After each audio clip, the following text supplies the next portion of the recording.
భోంచేస్తున్నారు. కూర్చో. ఈరోజు సిగరెట్ పడతావా? టైం లేదురా. అవతల పోస్ట్ ఆఫీస్ తెరిచి వచ్చాను.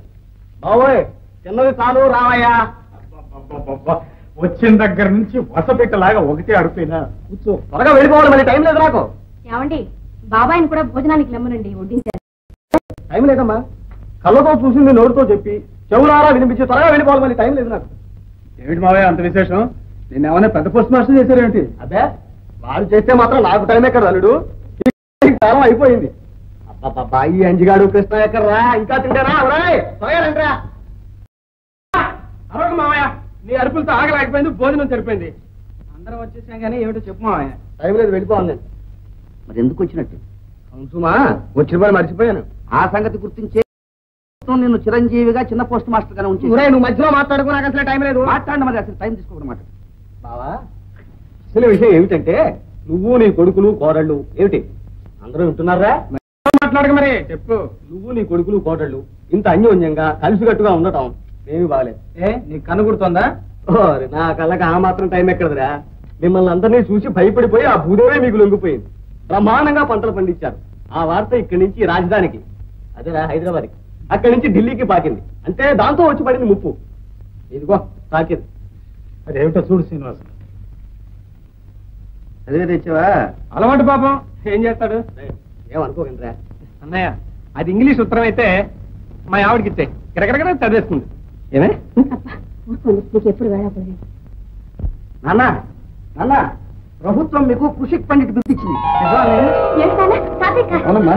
అన్న నేనేం ఘనకార్యం చేశాడని బాబు నాకు రాష్ట్రం మొత్తం మీద సగటున మన పొలంలో ఎక్కువ పంట పండించినందుకు కదా. మావయ్య ఇంతకాలానికి నువ్వు ముద్రేసిన ఉత్తరం మంచి వార్త తీసుకొచ్చింది. అవును బాబా. మా శేషు మీ నాన్న మరచెంతో కాగి పట్టురా. మరచెంపుడు కాదు, టైం లేదంటూనే మీ నాన్న పిందుడు గుచ్చుకుంటాడు. పాపం మా నాన్నని చూస్తే అందరికీ ఆటే. అవి నాకేందుగా మావయ్య, నాకు అసలు టైం లేదు. ఉంటుంది నాన్నకి మంచి రేపు ఆయన సన్మానం చేసుకోవాలి, బ్రహ్మాండమైన ఉపన్యాసం నడపాలి. అవునన్నా, మాట్లాడుతుంటే స్టేజ్ దద్దరిల్లిపోవాలి. మాట మాటకి తప్పట్లు. మావయ్య శాంపుల్ కి నువ్వు కూడా కొట్టు. తప్పట్లు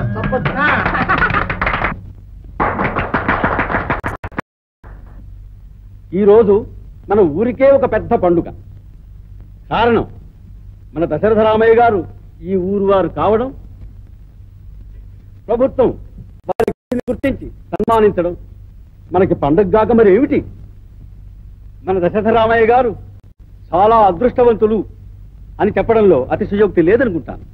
నలుగురు కొడుకులు కోడళ్ళు, ఆడ మగ వివక్షత లేకుండా ఆ భూదేవిని నమ్ముకొని భక్తితో శ్రద్ధతో సేవ చేయడంలో ఎలాంటి సత్ఫలితాలు కలుగుతాయో వారి కుటుంబం చేసి చూపించింది. బాధ్యత తెలిసిన కొడుకులను, భక్తి శ్రద్ధలు గల కోడళ్లను కలిగిన ఆయన ధన్యజీవి. ఇప్పటికే చాలా కాలాతీతమైంది. తరువాతి కార్యక్రమం ప్రారంభిద్దాం. దశరథరామయ్య గారికి పూలమాల. ఆగండి బాబు, ఈ పూలమాల వేయాల్సింది నాకు కాదు, నా మనమరాలు లక్ష్మికి. లక్ష్మి ఇలా రామ్మా.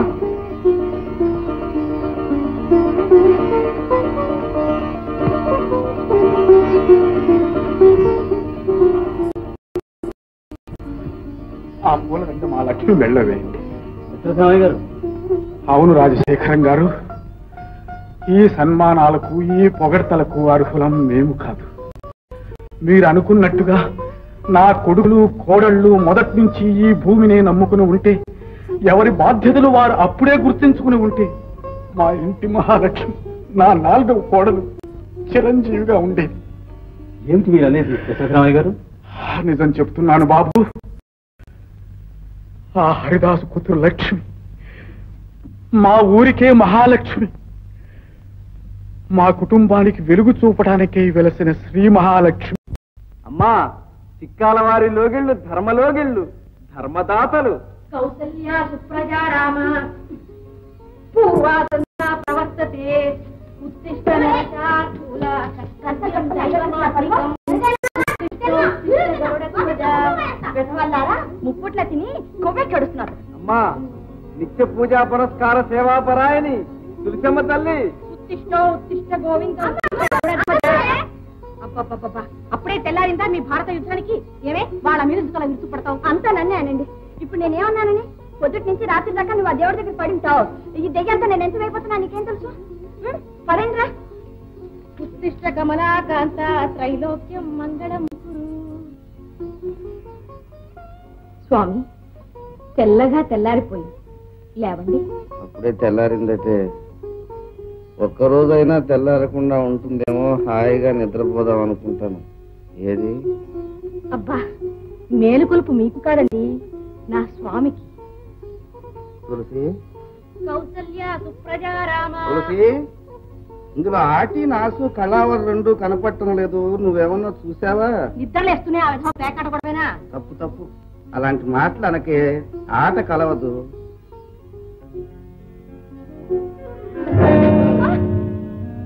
ఏమే దున్నపోతే తల్లి ఏ ఎరగట్టు నటిస్తున్నావు?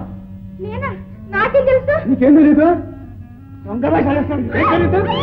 అమ్మా, పతి ప్రేమ భాగ్యరాశి శేషమ్మ తల్లి. ఇష్టం గడుపు.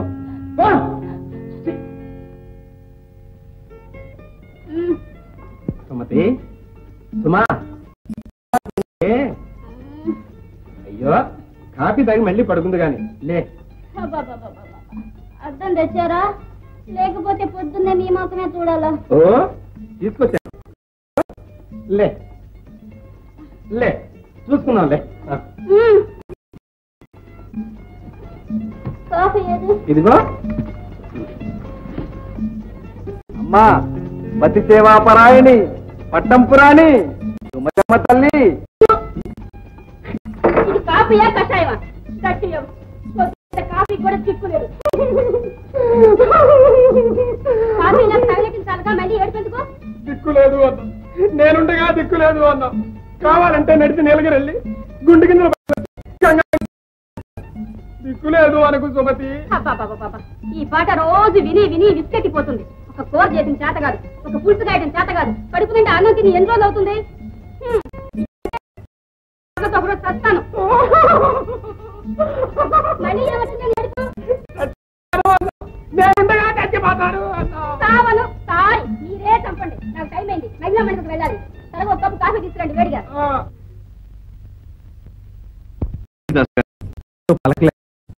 బాబు, అందరూ పనిలో ఉన్నట్టున్నారు.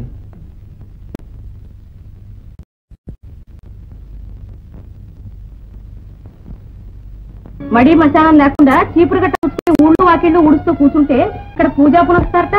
ఈవేళ మనవంతి కాదమ్మా, ఈ 10 రోజులు పెద్ద. అలాగా? ఆ సంగతి ఆ పెద్ద ఆయనతో చెప్పు. అన్నిటికీ నేను రాని దొరికాను. ఏమిట్రా అంటే ఇంటికి పెద్ద కూడా అసలే ఒళ్ళు ఆ పని పట్టలేని 3వ మహారాణి ఉందిగా, ఆవిడ వచ్చున్నారండి. కొద్దులు కాదు, తాడు తీసుకుంటూ కూర్చోడానికి. నేను చదువుకున్నదాన్ని, యు నో ఇట్. మహా చదువుకుంటా సార్. విన్నా తులసమ్మక్క, ఆ 4వ సార్ నంగనాకి ఎంత ముండమోపిన్ చేసి అతని చేత అడ్డమైన చాకరీ చేయించుకోవడమేగా. నువ్వే మహా మార్నింగ్ నుంచి చివరి ఇందాక పూజలో కూర్చోటం, నోట్లో నా పసిపిల్ల చేత నానా చాకరీ చేయించుకోవటమేగా. ఏమిటా నవ్వు? నీ భాగవతం ఎవరికి తెలీదు. రాత్రంతా ఆయనతో సరాగాలు, ఏడుపు రాగాలు, పుట్టింటికి పలాయనం. దీనికి తోడు నవ్వు కూడానా? అమ్మా తల్లుళ్ళారా, ఒకరినొకరు తిట్టుకుని మీ కాపురాలను బజార్ని పెట్టుకోకండి. మిమ్మల్ని కోడళ్ళగా తెచ్చుకున్న పాపానికి ఆ పని నేనే చేస్తాను.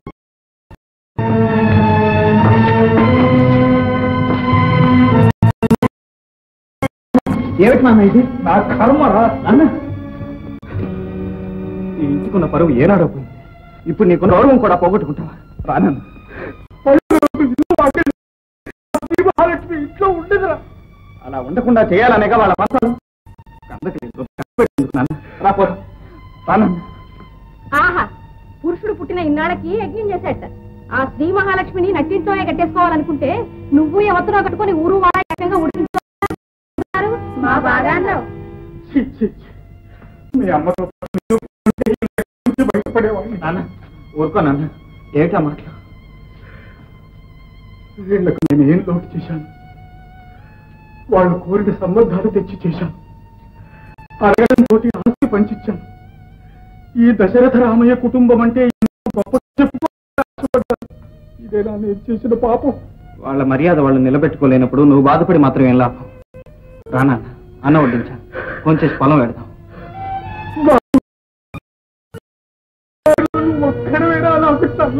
తండ్రి బాలా రేత్రంతా నువ్వే కల్లోకి వచ్చేవే. వచ్చి ఏం చేశానంట? ఒళ్ళంతా కుంపడకం చేసావంట చేసి సుయ్యి సుయ్యి సుయ్యి అంటూ ఏక ప్రేమదోషులు పోసేస్తున్నావంట. ఇప్పుడు ఆవిడ వచ్చిందంటే దోశ తిరిగేస్తుంది. వెళ్ళి పని చేసుకో.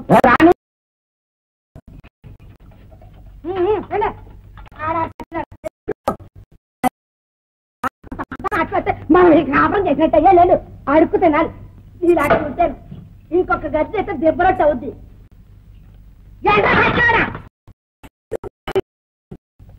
జనం వచ్చి ఏడవుతుంది. పాపాయమ్మా నీ చేతిలో ఏముందో గాని దోశలు కూడా సప్తస్వరాలు పలుకుతున్నాయి. సుప్రభాతమనే ఏడుకొండల వాడు మేలుకుంటున్నాడో ఏమో. తినేవాడు బాకీ రాగాలు పాడుతున్నారు. నువ్వు మర్చిపోయినా అప్పు సంగతి ఆ లోకంలో చిత్రగుప్తుడు మర్చిపోడు కదా. పెనం మీద అట్టేదో నా కోసమే ఆనందభైరవ ఆలాపన చేస్తున్నట్టుంది. ఇదో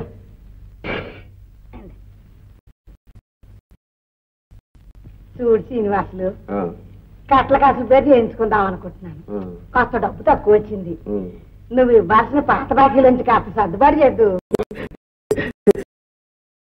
నీ ఒళ్ళే బంగారం కదా, నీకెందుకు చెప్పు నాగా. చవునా ఒంటికాయా ఈ దిక్కుమాల పోయి దగ్గర కూర్చుని ఇలా పగుసుని పోయానే గాని నా పెళ్ళైన కొత్తలో బిడివేరి వేద్దాలాగా నా ఒళ్ళంతా మిలమిల మెరిచిపోయాడంటే. పాపాయమ్మ చిన్నతనంలో నేను చూస్తుంటే ఒళ్ళు పెరపెనుకో, సన్నగా పొట్టిగా ఎర్రగా డైమండ్ రాణి లాగా ఉండేది అనుకో. ఆయన ఇలా నీకు దిష్టి తగులుద్దే. నేను 2 కళ అలాగే బతుకున్నాడు, చూడకుండానే పోయాను. చూడు పాపాయమ్మా, ఏ శ్రీనివాసులు ఇక్కడ అట్లు తింటూ కూర్చుంటే ప్యాకాట్ ఏమవుతుంది? అయిపోయింది, వస్తున్నాను ఉండవయ్యా. పొద్దున్నే పాపాయమ్మ అట్టు పడకపోతే ప్యాకాట్లో పట్టు దొరకదయ్యా. ఓహో, లెక్క రాసుకో. 2 సాడాలు స్పెషల్ రైస్.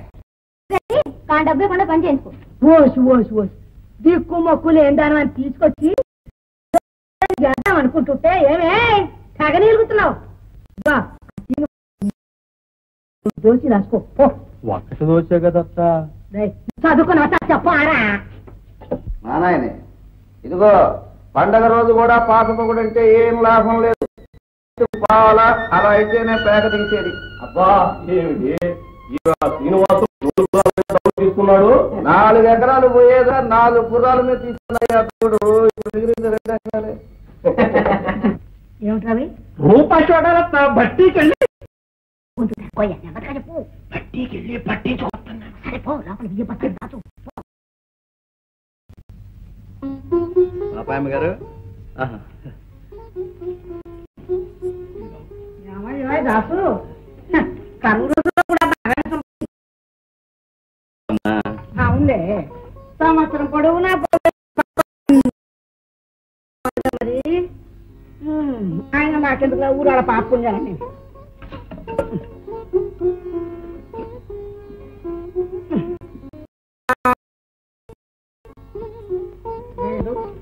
అమ్మా పాపాయమ్మ, అమ్మాయి అనుకుంటున్నాను. శుభం అయితే మాకు తొందరలోనే పప్పు దొరుకుతుంది అన్నమాట. అదే ఇప్పటి వరకు ఎంత కూడిందో అని. ఏమిటయ్యా దాసు, ఆయన బతుకున్నప్పటి నుంచి ఇదే పాట. నమ్మకం లేటయ్యా? నమ్మకానికి కాదమ్మా, ఏదో తెలిస్తే నాకు ధైర్యంగా ఉంటుంది. ఉన్న ఒక్క పిల్లకి పెళ్లి కొంచెం ఘనంగా చేసుకుందామని తాపత్రయం. కాదు మరి ఒక్కగానొక్క బిడ్డ. మా వారు బతుకుండగా దాచిన డబ్బు ఏమన్నా 287. ఇక నా దగ్గర ఉన్నది నీకు తెలియలే తెలుసు. 625. ఇది అదొక 87, 20 పర్వాలేదే 9 వందల దగ్గర అయింది. ఇది ఒక్కనాటి కష్టమా అమ్మా? ఇన్ని సంవత్సరాలుగా పడ్డా. అవునవును. ఉసే పాప, మన దాసు డబ్బు జాగ్రత్తగా ఇచ్చేయాల్సిందా? పిచ్చిముండావాడు అన్నారు. వెళ్ళొస్తామా?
లక్ష్మి, దేవుడు బాగా ప్రార్థించుకున్నావా అమ్మా? అదే మీ త్వరగా మంచి పెళ్లి కొడుకుని చూసి ఆ 3 ముళ్ళు వేయించమని. అదే నా కోరిక కూడా లక్ష్మి. నీ కోరిక పడేట్టున్నాయి. ఏదో మీ దయ.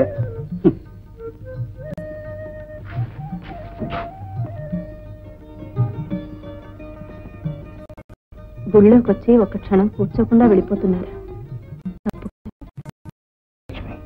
మర్చిపోయాను.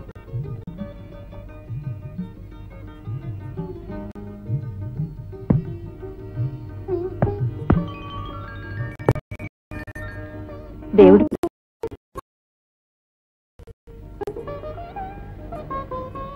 ఎంత తీయగా ఉంది లక్ష్మి.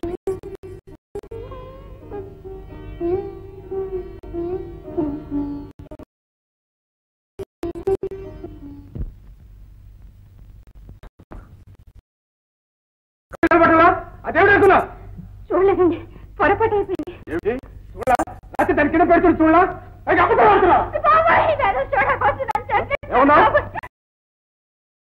ఏమన్నా మాట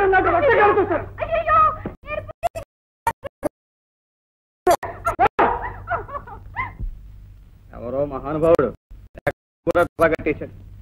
కర్మ, సావుత్తరాలు, ప్రేమలేఖలు అన్నీ నేనే ఈ వెధవ చేత్తో కొట్టాడవాలి. కొట్టు కొట్టు.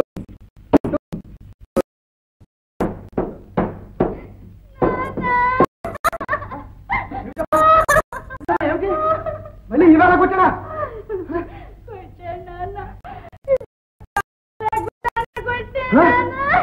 అమ్మా